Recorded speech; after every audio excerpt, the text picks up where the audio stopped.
The small town of Ridgewood had a way of holding onto its past. The streets, lined with old oak trees, whispered with the echoes of memories, and the air carried the scent of rain-soaked pavement and nostalgia. Mara never thought she'd return, but here she was, standing outside the familiar blue house with its peeling shutters and the mailbox that had once held 1,000 unsent letters. She hesitated before stepping up onto the porch, her heart pounding against her ribs. She had told herself she was only here to help her parents pack, to sort through the remnants of a childhood she had outgrown.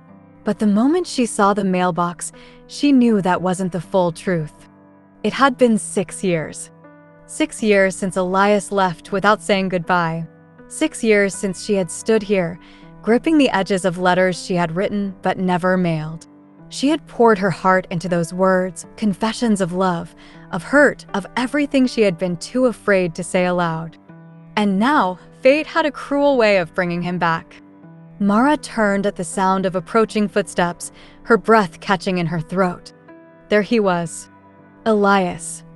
He looked older, his sharp features softened by time, but his eyes, the same deep, stormy blue, still held the weight of everything left unsaid. Their gazes locked, the years stretching between them like an invisible chasm. "You're back," he said, his voice quieter than she remembered. "So are you," she replied, trying to keep her voice steady.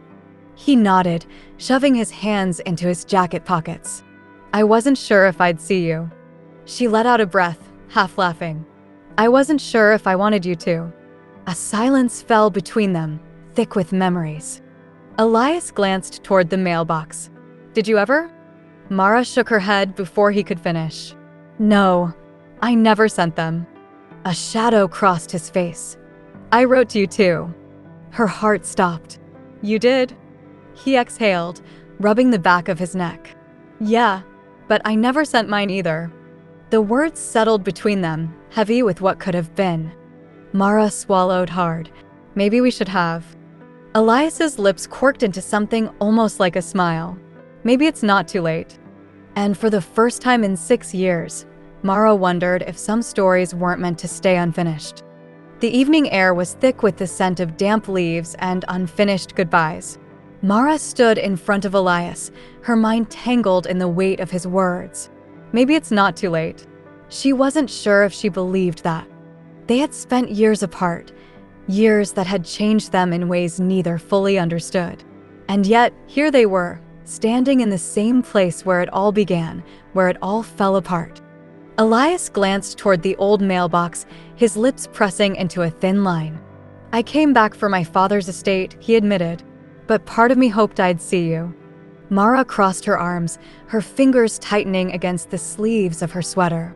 "You hoped," she echoed, bitterness creeping into her voice. "You left, Elias." Without a word. His gaze dropped, regret flickering in his eyes. "I know." "No, you don't," she said, shaking her head. "I waited. I wrote letters, thinking maybe, just maybe, you'd reach out. But you never did."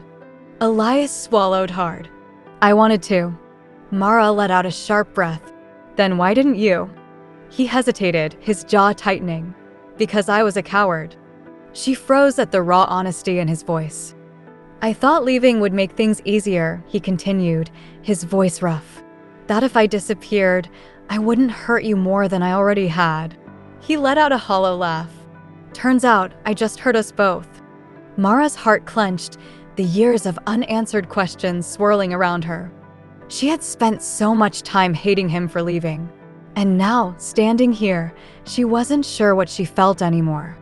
"Do you still have them?" Elias asked suddenly. She frowned. "What?" "The letters," he said, nodding toward the house. "Do you still have them?" Mara hesitated. She shouldn't still have them. She should have burned them, thrown them away, done anything other than keep them locked in the wooden box beneath her bed. But she did. Without answering, she turned, walking up the steps and pushing the front door open. Elias followed. The house smelled like dust and old books, like time frozen in place. Mara led him through the narrow hallway, past familiar photographs, past remnants of a childhood she had long since outgrown. In her bedroom, she knelt by the bed, pulling out a small wooden box. The letters were inside, tied together with a frayed ribbon. She handed them to him, her pulse racing. Elias took them carefully, as if holding something fragile. He ran his fingers over the worn edges before meeting her gaze. "Can I read them?" he asked. Mara hesitated. Then, slowly, she nodded. He sat on the floor, unfolding the first letter. His eyes moved over the words, his expression unreadable. And as he read, Mara realized something. She wasn't afraid anymore. Because for the first time in 6 years, she wasn't the only one carrying the weight of their unfinished story. They sat in silence, the dim light casting long shadows across the room.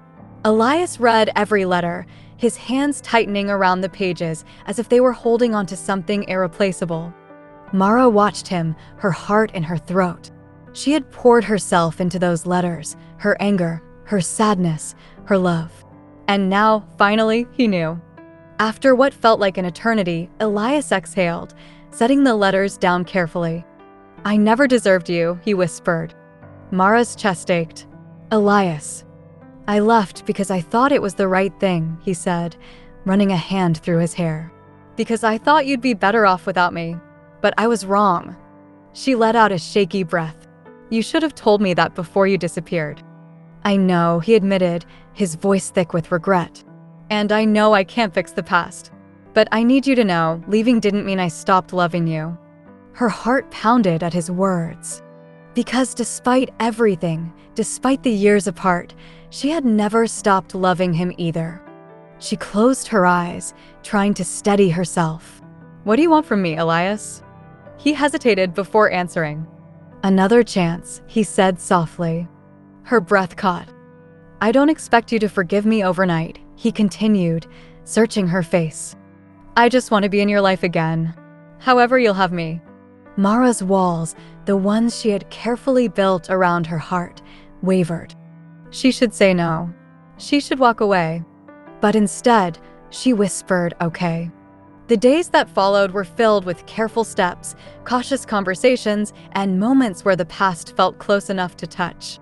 Mara and Elias weren't the same people they had been all those years ago. But something between them remained.